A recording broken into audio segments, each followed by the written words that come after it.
In a few minutes, we'll get to our debate called Facts, Fears, and China's Rise. But first, part two of our look at the TVO special series Empire of the Word. Tonight, the barriers to literacy.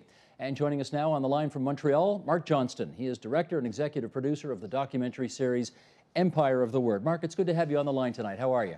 I'm very well. Good to be here. I bet you are well. That's a terrific documentary series you've done. And I want to start by just playing a little clip from the program that we're going to air tonight at 10 p.m., then we'll come back and talk, okay? Roll tape, please, Michael.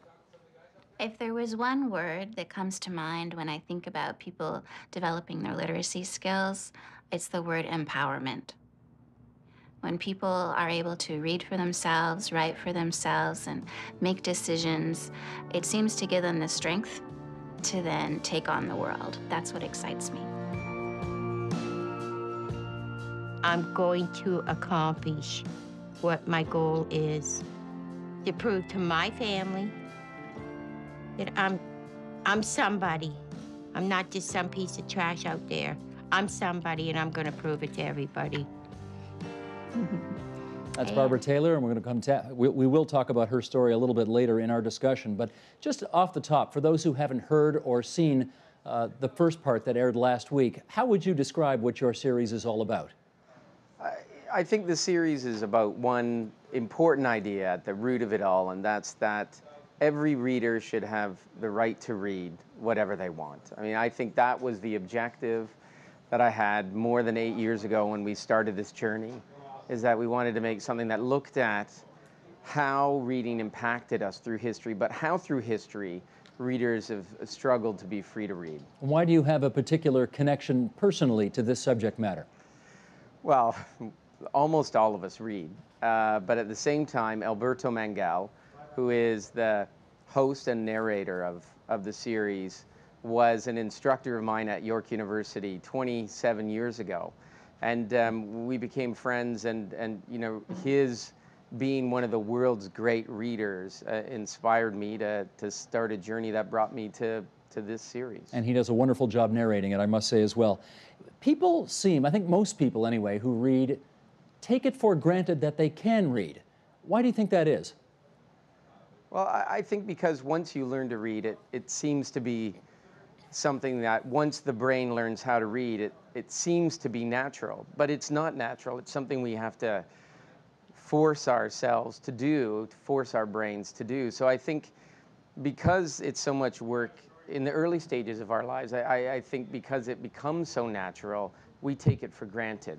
But of course, there are many millions of people around the world who don't know how to read. Well, in fact, you tell us that 1 in 5 Canadians cannot read a newspaper headline. How can that be true at this time in our country's history? Yeah, it's. I think when I found out that fact, and I think it was from some information from Frontier College some years ago, I was stunned that so many adult Canadians could not read a newspaper headline. And I think it points out that, you know, the battle for real literacy still goes on here and everywhere. And I think people become complacent. They take it for granted everybody can read, and they just can't. You do a nice profile in tonight's episode on the former Lieutenant Governor of Ontario, James Bartleman, who has really spent a great deal of time and effort going up to the northern parts of this country in an effort to spread the good word about reading and bring books to northern communities. He's still at it, isn't he? Even though he's not the LG anymore, he's still at it. He is still at it, and well, I think that his support for First Nations literacy in 40 communities across Northern Ontario inspired the present Lieutenant Governor, David Onley, to carry on the same work. And he and his wife, Mr. Onley and his wife, have carried on supporting those initiatives in the North. And I was at a screening of this episode hosted by the Lieutenant Governor a couple of weeks ago with all kinds of stakeholders in the project, including Mr. Bartleman himself, and they're going to plow on because the need is still there. There are often these kids in these communities who don't have access to books. They do now through the program, but if they don't have literacy skills, it seems that they get into a lot of trouble. And studies prove that not being literate is an indicator to all kinds of problems in life. So literacy is critically important to everybody's life. And let's just talk geography for a second. Well, I shouldn't presume. Is it different if you are a person who can't read a newspaper headline living in a big city compared to, say, a young person growing up on a native reserve in Northern Ontario? What's the difference there? Well, I think of course, in First Nations communities, not being able to read it blocks all sorts of opportunity, but it also it prevents them from having something to do when, I think, as James Bartleman himself says in the film, you know, being able to read keeps these kids from picking up a rock and making trouble or getting into trouble. I think being functionally illiterate in a rural community or an isolated community, I think compounds some of the social problems that people face. And one of the added complications, I guess, from the standpoint of an Aboriginal community or First Nations community, is not only trying to get young people literate in English, but also maintain their, original language as well. Talk about that, if you would. Yeah, I was trained as an ethnographic filmmaker, so I've worked with Indigenous communities all over the world, and that's an entirely different subject, but a very critical one about preserving Indigenous languages. It's something that we're not addressing head-on in the series, but saving Indigenous languages is critical. But I think in the film that we've made and following the work of Mr. Bartleman, what we've said and what he says in the film is these kids need to learn English and in some cases French to be able to go to school, to be able to come back to their communities with the skills that they can share and help their community with. So I think it's both sides, learning and preserving native languages, but also being able to work in a fluency in outside languages is also critically important. Mm-hmm. Let's go back to Barbara Taylor. We played a little clip of her off the top of our conversation. How did illiteracy affect her life? Well, I think, and you can see it in the film, but it affected every portion of her life. She got to the point where she couldn't read the mail that she would get, and she would have to take it to a neighbor or a cousin and get them to read it. It affected every little bit of her life. She couldn't write a note to her grandchildren. It just blocked her from being able to communicate. So for her bravely at 57 to go down the path of becoming literate was an incredibly brave thing to do. And to do it with us, to come on a journey in a film to do it was also brave, and it's a beautiful story. Obviously, when you're 2, 3, 4 years old, it's one thing to learn how to be literate at that age. At 57, how tough is it to learn how to read and write? Well, it's incredibly difficult to train your brain how to read later in life is just incredibly difficult work, and I think for people like Barbara Taylor and as you pointed out earlier, there are many Canadians and Ontarians who can't read. It's a big battle, and we need to support them. So I think telling stories like Barb Taylor's could prove as an inspiration to other people who haven't come out of the closet, so to speak, about their adult illiteracy. Let me pick up on that notion of you got to teach your brain how to do this, because I wonder whether in your travels on this issue, did you talk to scientists who actually explain what's happening in the brain to enable you or to allow you to read? Well, we do know what's basically going on in the brain, and we go on a journey in this film, the episode tonight, to examine how the brain reads. There are still a lot of unanswered questions, but we do know that there are different parts of the brain that handle different parts of reading. So there's a part that handles the sound of a word, like k, a, and t is cat.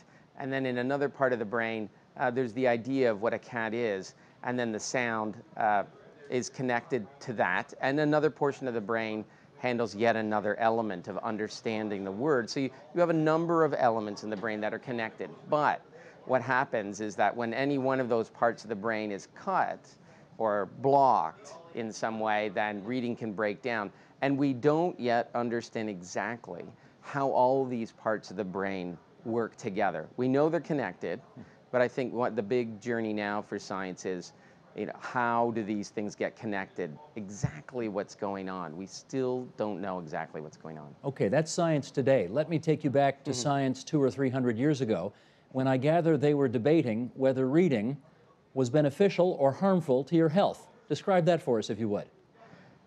Yeah, I think in the journey to make this film and looking into the history of our relationship with reading, we came across a couple of people in the 18th century, J.G. Heinzmann, who was a German writer, who believed that reading was bad for your health. That it actually had having too much reading could cause arthritis or apoplexy, they would call it, or cause the common cold. So there was actually a direct correlation between reading and your health. However, on the opposite side, there was a debate led by people like Denis Diderot, great 18th century thinker in France, who believed in bibliotherapy, that reading a book could actually cure you of your ailments. And he believed that reading cured his wife of her sickness. So we've had this long, complicated relationship with what are the effects of reading on us, our brains, and our lives. And are you here tonight to confirm to us that neither one of those statements is in fact true?